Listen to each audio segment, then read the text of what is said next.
Nah, pada bagian sebelumnya kita biasanya melihat bahwa fungsi yang diberikan itu rata-rata fungsi yang berbentuk Y sama dengan Fx atau Y sama dengan fungsi di X. Nah, Y sama dengan fungsi di X itu merupakan fungsi eksplisit dari X, yaitu antara peubah bebas dan tak bebasnya atau bergantungnya itu ditulis dalam ruas yang berbeda. Nah, apabila relasi atau hubungan itu tidak demikian, maka dapat dikatakan Y itu merupakan fungsi implisit dari X.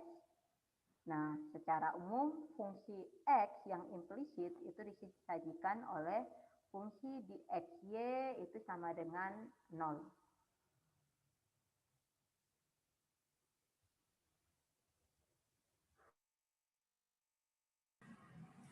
Pada persamaan 1 dan persamaan 2 ini masih bisa kita nyatakan sebagai XY sama dengan 4 dan berarti Y-nya itu sama dengan 4 per X. Dan yang fungsi yang kedua, persamaan yang kedua, ini juga masih bisa kita nyatakan dalam bentuk 3Y kuadrat sama dengan negatif X kuadrat ditambah 1, berarti Y kuadratnya sama dengan negatif X kuadrat tambah 1 per 3, Y-nya sama dengan akar negatif X kuadrat plus 1 per 3. Nah, dalam artian berarti persamaan 1 dan 2 ini itu masih bisa kita selesaikan dalam bentuk fungsi eksplisit. Dengan demikian, dengan menggunakan aturan pencarian turunannya itu masih bisa kita tentukan.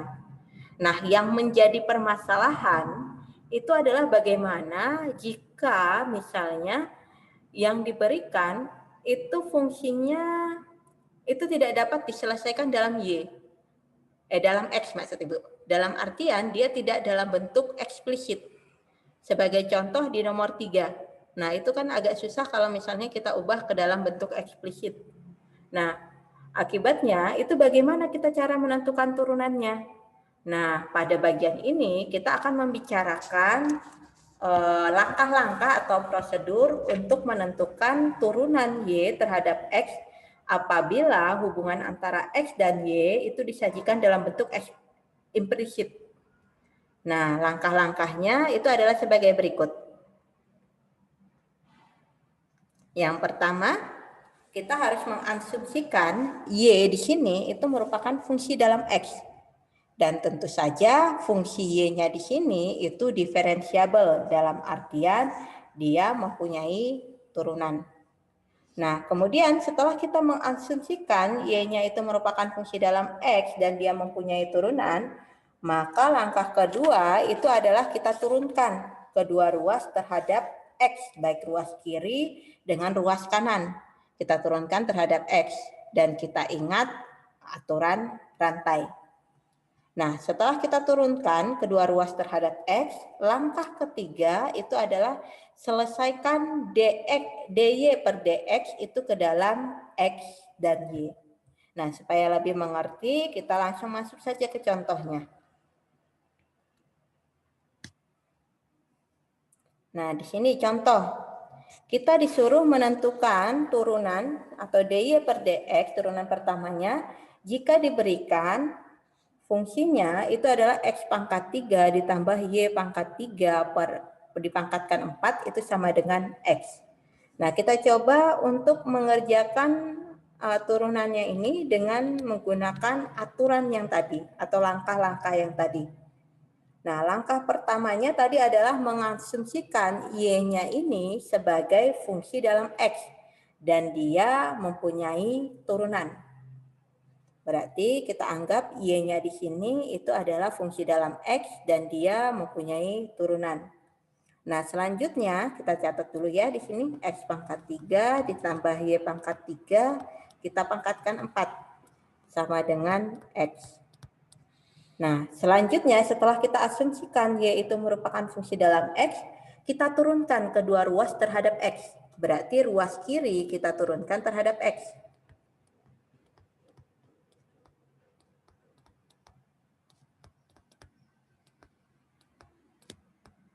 Dan ruas kanan juga kita turunkan terhadap X.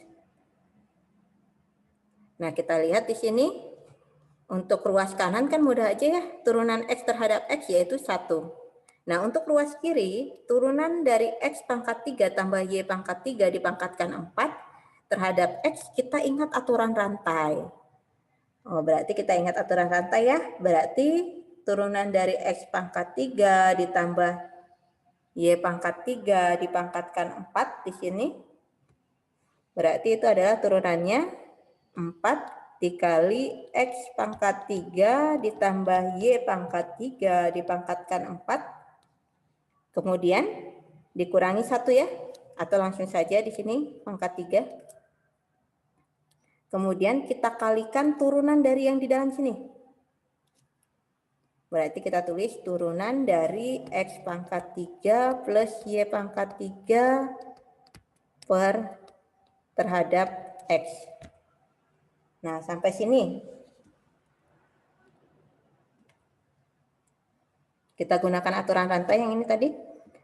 Kita kerjakan lagi. Berarti 4 dikali X pangkat 3 tambah Y pangkat 3 dipangkatkan 3 dikali turunan dari X pangkat 3 ditambah Y pangkat 3 terhadap X. Ingat Y di sini tadi adalah fungsi dalam X.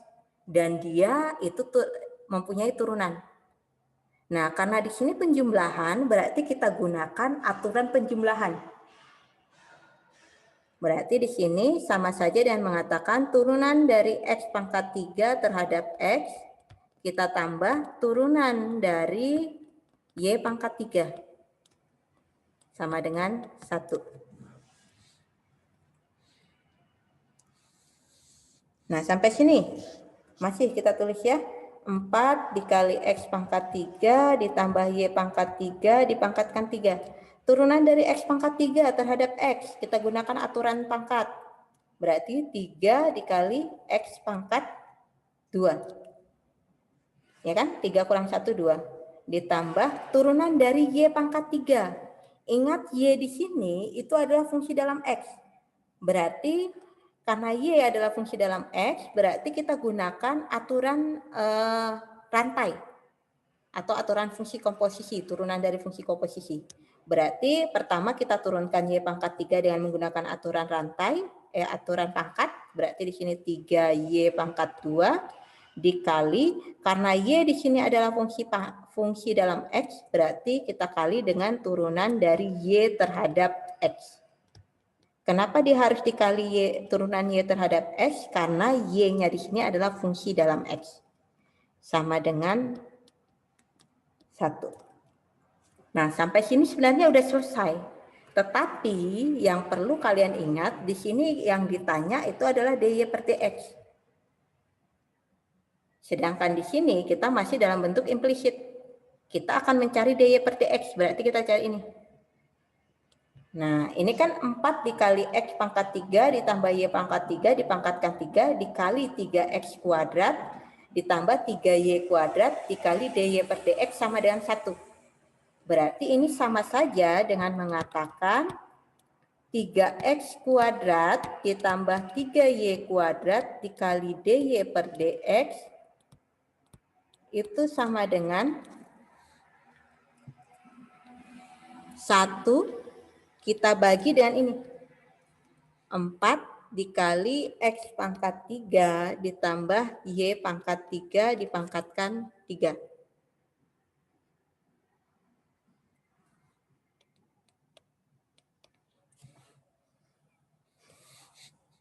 Nah, sampai sini kita ingat kita mau mencari ini. Berarti yang ini kita pindahkan ke ruas kanan ya. Sebenarnya bukan pindahkan tapi diinversi ya. Berarti 3Y kuadrat dikali DY per DX itu sama dengan 1 per 4 X pangkat 3 ditambah Y pangkat 3 dipangkatkan 3. Kita kali dengan, kok kali? Kurang ya, dikurang dengan 3X kuadrat. Nah, karena kita mau mencari DY per DX, berarti DY per DX-nya itu sama dengan 1 per 4 dikali X pangkat 3 tambah Y pangkat 3 dipangkatkan 3 dikurang 3X kuadrat kita bagi dengan 3Y kuadrat. Dalam artian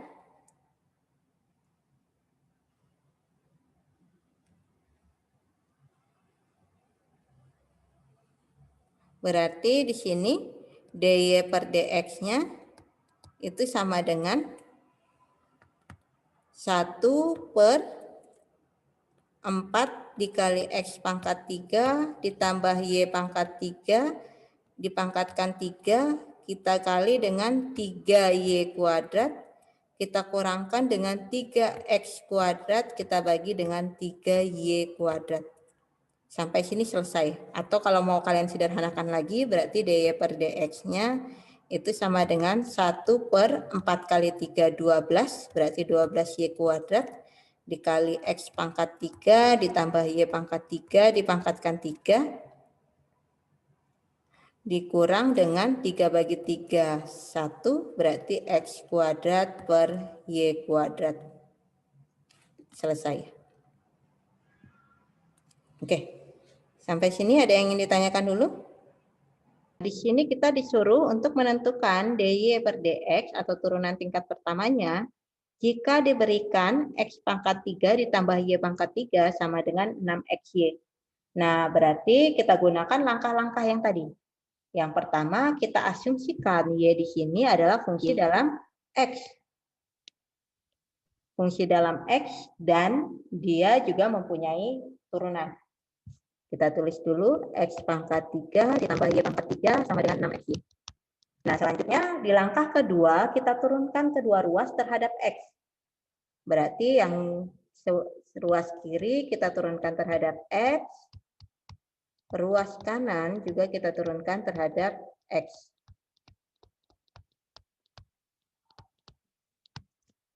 Nah, ini bisa kita gunakan aturan penjumlahan.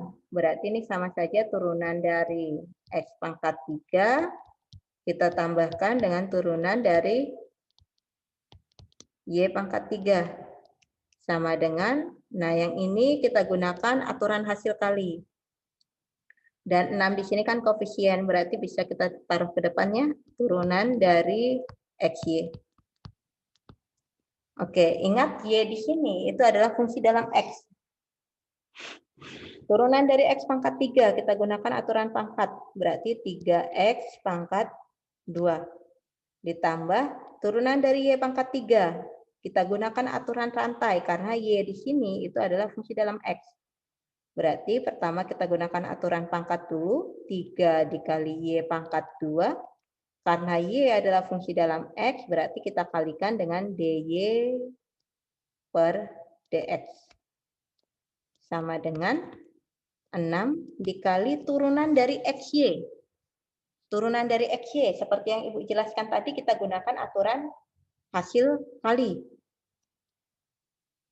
Ini kita anggap U, dan ini kita anggap V ya tadi ya. Berarti U kali V aksen, berarti X dikali turunan dari Y, itu adalah dy per dx. Kita tambah U aksen kali V, turunan dari X itu adalah 1 dikali dengan Y. Nah, sampai sini sebenarnya kita sudah selesai menurunkan, tetapi kan yang ditanyakan adalah dy per dx. Berarti kita mencari ini. Nah, ternyata dy per dx-nya ada 2, yaitu ini dan ini. Berarti kita kelompokkan dulu dy dan dx-nya. Kita selesaikan dulu ya. Berarti di sini 3x kuadrat plus 3y kuadrat dy per dx sama dengan 6 kali X, 6X dy per dx, 6 kali Y, 6Y. Nah, yang memuat dy per dx itu kita kelompokkan. Kita taruh ke ruas kiri ya. Berarti di sini 3y kuadrat dy per dx. Kita kurangkan dengan yang ini. 6y dy per dx.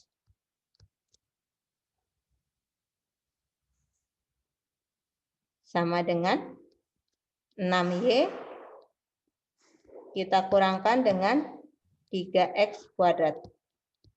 Nah, sampai sini kita gunakan pemfaktoran. Ini kan sama-sama memuat dy per dx ya. Berarti 3y kuadrat dikurang 6y. Ini 6y kan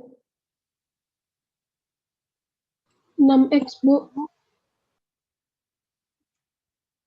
6y kan 6x. 6x, Bu. 6x, Bu.